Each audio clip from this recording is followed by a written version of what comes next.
আসসালামু আলাইকুম ওয়া রাহমাতুল্লাহ। ওয়ালাইকুম আসসালাম। ভাইজান কি রোজা রেখেছেন? আলহামদুলিল্লাহ রোজা রেখেছি। ভাইজান, যে নির্জন এলাকায় একা একা দাঁড়িয়ে আছেন, দেশের যে পরিস্থিতি, ছিনতাই ডাকাতি নিয়মিত হতেই চলেছে, আপনার কি ভয় লাগছে না? না ভাই, ভয় লাগবে কেন? আপনারা তো চিনলাম না, আপনারা কারা?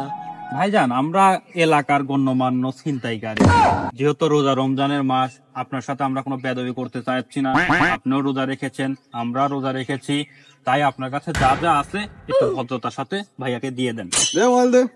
আস্তাগফিরুল্লাহ, আস্তাগফিরুল্লাহ। সি সি বৎস, তুমি রোজা রমজানের দিন এইসব চিন্তাই করতে এসে মানুষের সাথে বেদবি করছো কেন? এই সব ভাই সরি বলো, আর মোবাইলটা দিয়ে দাও। সরি ভাইয়া, আপনাকে মোবাইলটা হাতে রাখার জন্য দেওয়া হয়নি। ও অভদ্রতা করে আপনার কাছ থেকে জিনিস নিয়েছিল, এটা পাপ হয়। রোজা আছি না আমরা, আপনি ভদ্রতা সহকারে একটু পকেটে ঢুকাই দেন ভাইয়া। Good boy. আচ্ছা, আপনার ব্যাগে কি আছে? ব্যাগটা দিয়ে দেন। গাড়িটা কি আপনার? হ্যাঁ ভাই, আচ্ছা, গাড়িটার চাবিটাও দিয়ে দেন। এই গাড়ির চাবি গাড়ির সাথেই আছে। আচ্ছা, ঠিক আছে। আচ্ছা ভাই, আপনার চশমাটা অনেক সুন্দর। এই, তোমার চশমা নাই, তোমার চশমাটা লাও। ভাই, তাহলে আপনি এখন যান, যেতে পারেন। নামাজ পড়বেন, নিয়মিত নামাজ পড়বেন, আমাদের জন্য দোয়া করবেন, ঠিক আছে? যান। যা